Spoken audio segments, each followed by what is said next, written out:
والعصر إن الإنسان لفي خسر إلا الذين آمنوا وعملوا الصالحات وتواصوا بالحق وتواصوا بالصبر. Bismillah, selanjutnya, pertanyaan selanjutnya. Hukum, mohon maaf Ustadz, tanya hukum kelilingkan kotak amal atau omplong saat khutbah Jumat sudah dimulai. Masya Allah, saudaraku yang mulia, pertanyaan ini banyak terjadi di kalangan masjid khususnya di Indonesia, lebih lagi di Jawa khususnya saya tahu banyak masjid yang mengelilingkan kotak amal ketika sholat Jumat. Bismillahirrahmanirrahim. Saudaraku yang mulia, ibadah Jumat merupakan fardu ain untuk laki-laki yang banyak dihukumi fardu ain untuk laki-laki. Begitu juga banyak dikatakan ini menjadi penggugur sholat zuhur yang kita maklumi. Dan di khutbah Jumat ini yang banyak dianggap wajib, khususnya bukan hanya khutbahnya, mendengarkannya juga diperintahkan. Bahkan di tafsirnya yang banyak difahami ahli ilmu, termasuk firman Allah, wa idza quri'al Qur'an fastami'u lahu wa ansitu la'allakum turhamun. Dikala dibaca Al-Qur'an, maka dengarkan dan heningkan, maka kalian akan dirahmati oleh Allah Ta'ala. Banyak ahli tafsir memberi makna dikala dibaca Al-Qur'an itu diantaranya ketika khutbah Jumat. Karena khutbah Jumat rukunnya wajib harus membaca Al-Quran. Khotib harus membaca Al-Quran walaupun hanya satu ayat. Maka dikatakan perintahnya dengarkan dan heningkan, perhatikanlah. Saudaraku, dari ayat ini berkembang difahami oleh para ahli ilmu. Dikuatkan lagi dengan hadisnya Rasulullah Sallallahu Alaihi Wasallam, di mana Rasulullah Sallallahu Alaihi Wasallam bersabda di hadisnya Abi Hurairah, rawahu Muslim, man tawaddoa fa ahsanal wudu thumma atal jumu'ah fastama'a wa ansat ghufira lahu ma bainahu wa bainal jumu'ah wa ziyadah thalathata ayyam wa man masal hasa faqad lagha wa man masal hasa faqad lagha. Al hadis au kama qala Rasulullah sallallahu alaihi wasallam. Di hadisnya Imam Muslim, saudaraku, Rasulullah bersabda, siapa yang berwudu kemudian membaguskan wudunya, setelah baguskan wudunya, kemudian dia datang Jumu'ah, artinya ke masjid untuk salat Jumu'ah, dilanjutkan mendengarkan dan memperhatikan khutbah, ghufira lahu, maka diampuni dosanya, antaranya dan antara Jumu'ah yang banyak dikatakan seminggu, wa ziyadah thalathata ayyam, dan ditambah 3 hari. Kemudian hadis ini masih ada lanjutannya, wa mammasal hasa faqad lagha. Siapa yang memegang kerikil maka sia-sialah Jumuatannya. Ini yang menjadi banyak pembahasan, saudaraku, di mana banyak dibahas ahli ilmu makna siapa yang memegang kerikil. Apakah maknanya kerikil hakiki atau yang dimaksud adalah memegang sesuatu yang mengganggu sehingga menyibukkan dari mendengarkan khutbah Jumu'ah. Dikorelasikan dengan hadis lain dari Abi Hurairah yang sering dibaca oleh para muadzin. Kalau di Jawa banyak tambahan setelah sebelum adzan, diperingatkan dengan cara membaca hadis Nabi. An Abi Hurairah radhiyallahu an, idza qulta li sahibika mi yaumil jumu'ati ansit wal imamu yakhtubu faqad laghat. Kalau engkau berbicara diam kepada saudaramu. Wal imamu yakhtubu, imam sedang berkhutbah, faqad lagha, maka sia-sia Jumatan. Hadis ini saudaraku menunjukkan siapa yang berbicara saja, ini dianggap sia-sia Jumatannya bila imam sudah berkhutbah. Maka banyak ahli ilmu mengatakan hadis ini yang menjadi imam Jumu'ah sunnahnya itu yang khutbah, karena ucapannya wal imamu yakhtubu. Walaupun banyak juga yang membolehkan yang khutbah tidak harus menjadi imam, imamnya boleh diganti yang lain.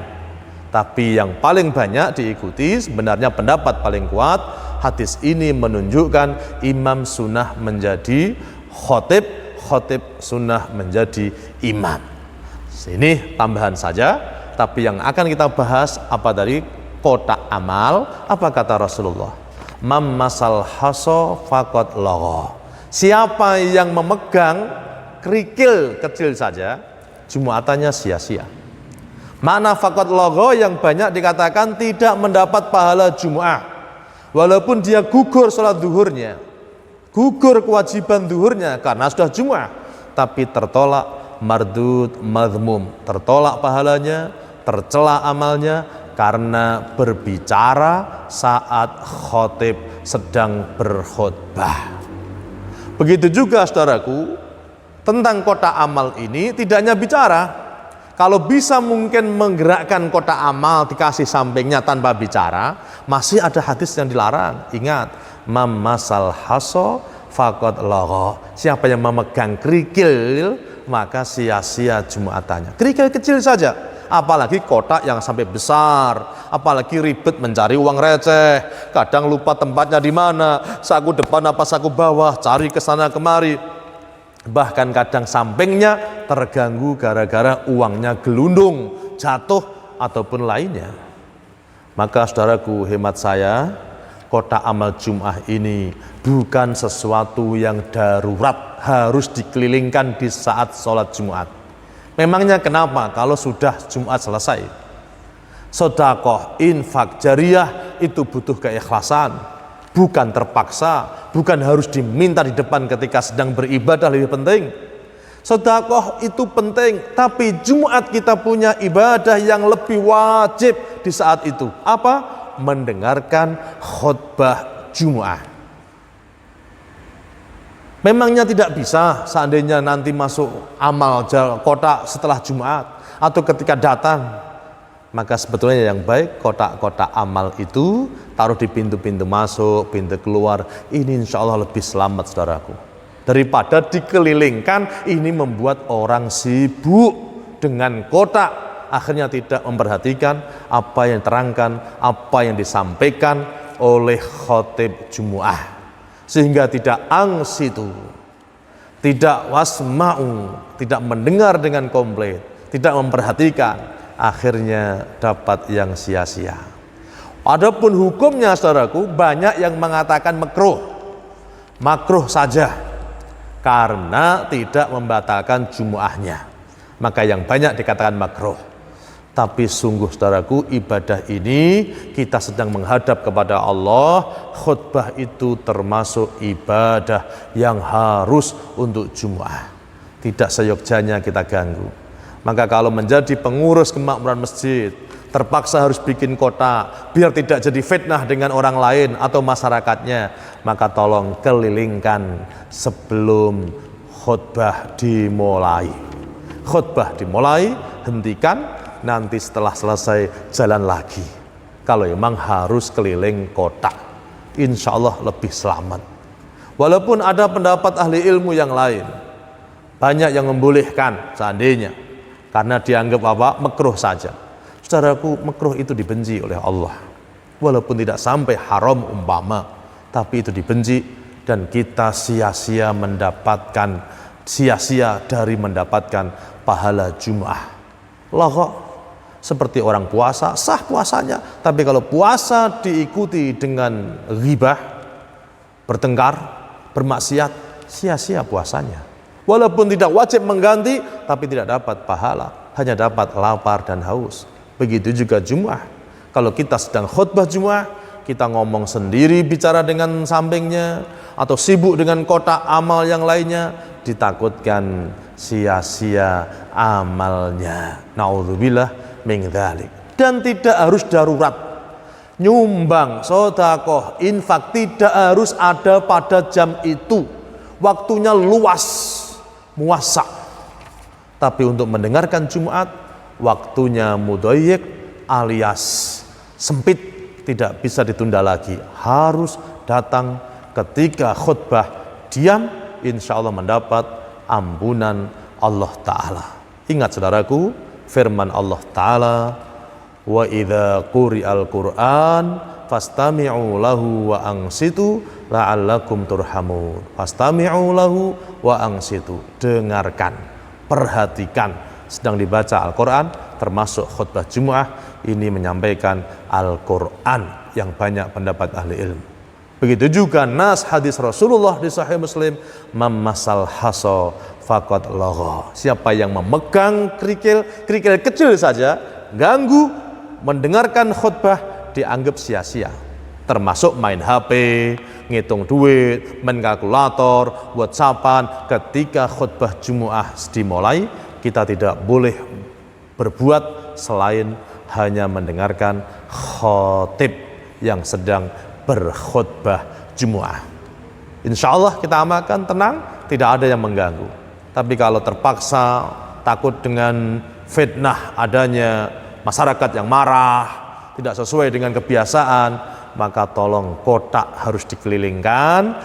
Seandainya harus, tidak bisa ditolak, usahakan tidak pada jam khutbah, supaya kita tidak bertanggung jawab menciptakan orang tidak diterima Jumatnya gara-gara pengurus masjidnya mengelilingkan masjid, mengelilingkan kotak masjid. Ketika khutbah Jumat, maka tanggung jawab orang yang bertanggung jawab mengurus kotak masjid itu. Na'udzubillah min dzalik. Semoga kita mendapat pelajaran. Tidak harus saat itu, tidak ada darurat waktu itu. Kalau memang nyumbang infak ikhlas, boleh di waktu lain, tidak harus di jam itu. Maka kalau saya sangat menganjurkan kotak amal tidak dikelilingkan di saat khutbah Jumat. Takut hadis Nabi ini memperingatkan kita bahwa sia-sia Jumatannya. Artinya apa? Tidak dapat pahala Jumat. Bahkan kadang memaksa orang lain harus dibangunkan, orang ngantuk dibangunin. Kadang-kadang kita harus berbicara orang lain, lebih lagi kadang kelewat sedikit diambil lagi. Na'udzubillah. Ini menyibukkan saudaraku, menyibukkan dari mendengarkan khutbah yang seharusnya khusyuk mendengarkan, seharusnya hening masjid itu. Kita sedang beribadah. Contoh seperti kita sedang sholat, apakah boleh seandainya kita sedang sholat lalu ada orang keliling ngasih amplop dan lain-lainnya? Tidak boleh, harus khusyuk, tidak ada yang terganggu. Walaupun nas awalnya dianggap karena itu mengganggu. Bagaimana Pak kalau tidak mengganggu? Subhanallah, sangat sulit untuk tidak mengganggu orang lain dengan kotak Jumat. Dirinya sendiri ya sudah mengganggu, orang lain juga mengganggu. Selain kotaknya, suaranya, geledekannya, rodanya, uang recehnya, bikin orang melirik. Nyumbang berapa dia? Masukin kotak berapa dia? Mending kita ikhlas saja, bisa transfer dengan rekening masjid atau kotak amal di depan, tidak ada yang melihat, nyumbang hanya karena Allah Ta'ala. Tidak ada darurat di jam itu. Na'udzubillah min dzalik. Semoga menjadi pelajaran penting, kita bisa memperbaiki diri. Amin Allahumma amin. Assalamualaikum warahmatullahi wabarakatuh.